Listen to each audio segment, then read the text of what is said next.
So a very good morning, Excellencies, ladies and gentlemen. Welcome back to our interview this week. Let me introduce myself. I'm Tony Nazaparat, will be the moderator for today's session. And this week we will discuss on the topic regarding the North Korea intermediate range ballistic missile that they launched over Japan's exclusive economic zone.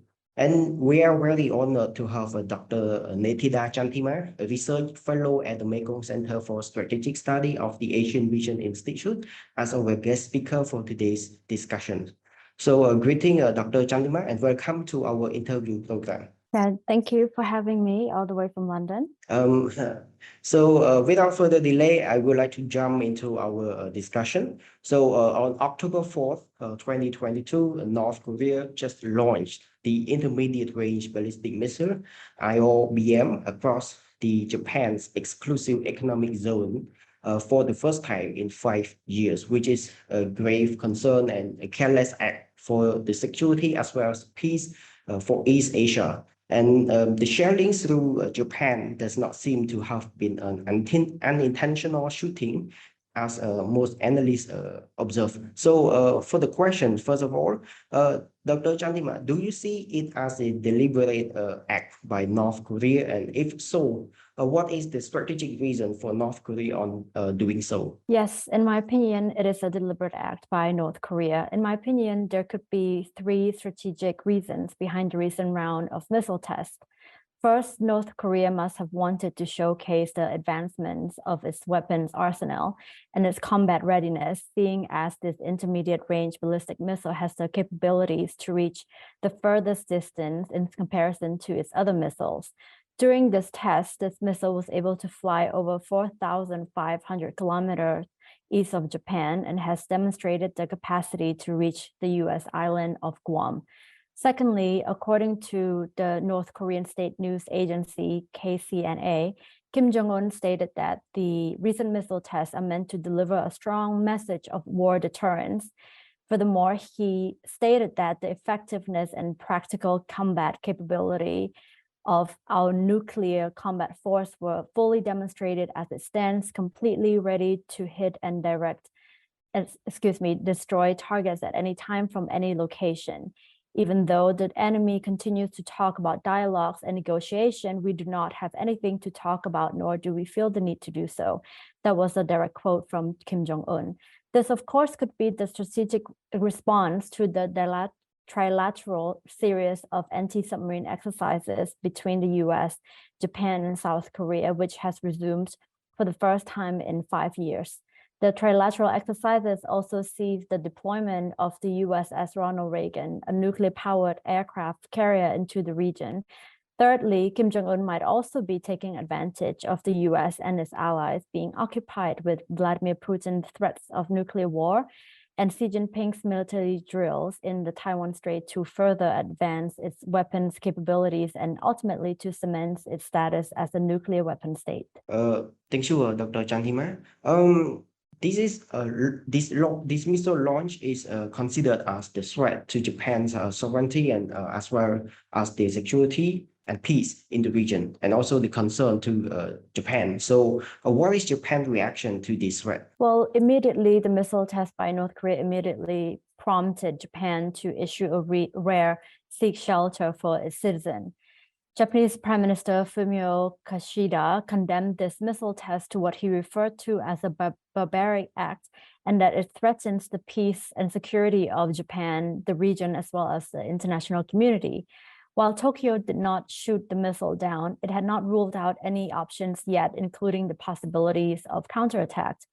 After the missile test, Prime Minister Kishida also spoke to President Biden to discuss their next steps and agreed to coordinate a response immediately, which consisted of F-35 flights amongst the 2 allies in the sea between Korea and Japan. They also agreed to work on a long-term response together as well with South Korea and the international community. And together, they also vowed to work to limit North Korea's ability to support its unlawful ballistic missile and weapons of mass destruction program. We see that this is not the only threat to Japan. Plus, it is the threat to the security and peace of the region and beyond.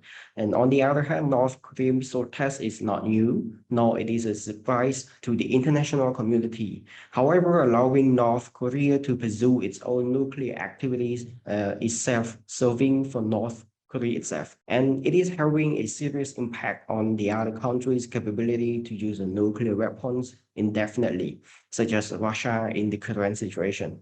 And if we keep indulging North Korea to continue its activity on nuclear launching and developing, what could be the consequences for the world peace and security? Well, of course, this would continuously put the Korean Peninsula region and the entire international community's peace and stability on edge. But on the other hand, any any proactive action taken by, let's say, the US and its allies could also be dangerous, since Kim Jong-un could use it as an excuse to launch an actual attack. This is the ultimate goal of North Korea's publicized weapon launches and testing. It is to show the world that they are combat ready at any time. And unfortunately, as a result of this, we are in a stalemate.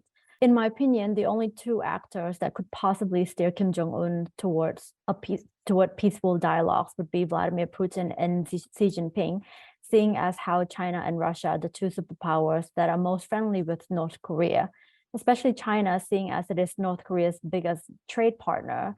China arguably has the most leverage on Kim Jong-un's regime. If these two states were to stop shielding North Korea from harsher international sanctions and were to withhold assistance in exchange for negotiations to stop the missile and nuclear tests, there's a possibility that North Korea would concede. But of course, I understand that this sounds very simple in words, and in reality, there are many more factors involved in the equation. To make matters worse, seeing as how the US-China rivalry and US-China rivalry has reached an all-time high, and the tension between Russia and the US, especially with Ukraine, China and Russia are unlikely to pursue any policy that could possibly aid the US and its allies, and are more likely to take advantage of the US having its plates full on all fronts in order to advance their own foreign policy. Back in September, North Korea just issued the new law regarding its nuclear movement and nuclear development. And Kim Jong-un said that North Korea will not accept any negotiations on nuclear crisis anymore. So in this case, do you see that is there any possible way that can find a solution on this crisis, and how can the international community together could stop the North Korea on developing its nuclear? Well, at the moment, in the near future, that seems unlikely, since tensions are high in all region, and especially with North Korea using the excuse of the US military exercises with Japan and South Korea as an excuse to further advance its weapons capabilities program and nuclear as well. And Kim Jong-un has also mentioned that they are preparing for an invasion of North Korea in the future. That's a possibility.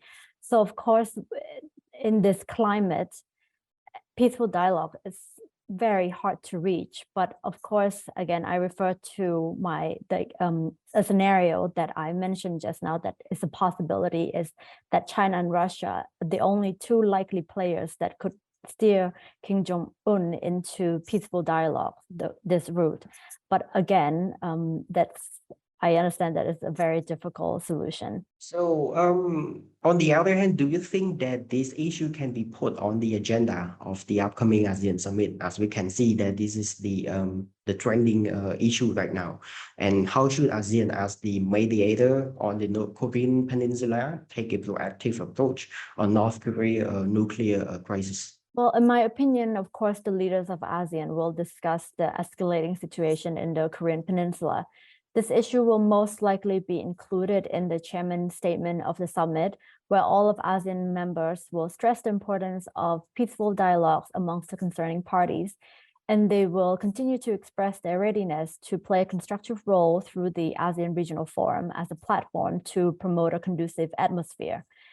Although the recent surge in missile launches and testing by North Korea is a worrisome development, in my opinion, the most pressing issues on the upcoming ASEAN summit's agenda are, of course, the situation in Myanmar, South China Sea, US-China rivalry, and the issue of food and energy security as a result of the Russia-Ukraine war. So I have another question add on regarding to this the ASEAN summit. So do you see any implication that could happen on Cambodia as the ASEAN chair this year in regard to the Korean Peninsula issues? Well, I think, as I've mentioned, the spotlight, yes, it's definitely on Cambodia as chair this year of ASEAN. But I would say, again, in my opinion, it's less likely the spotlight is because of the recent activities in the Korean Peninsula, but mostly regarding the Myanmar crisis. The spotlight will be, everyone is curious to see if this ASEAN would come up with a new peace plan or revise the 5-point consensus. So thank you so much, Dr. Chantima. Ladies and gentlemen, our interview today has now come to an end due to the time constraint. And once again, I would like to pay my sincere appreciation to Dr. Chantima for your valuable time and your kind contribution in joining our session today to provide a very profound discussion and comprehensive views on the topic regarding to the nuclear movement of North Korea and the threat to regional and international security, as well as the implication to regional peace and prosperity. So thank you for joining us, and I look forward to talking with you again on the future episode for our programs. Yes, thank you so much for having me. Yes, thank you, and please stay safe and have a nice day, Doctor. Thank you, you too.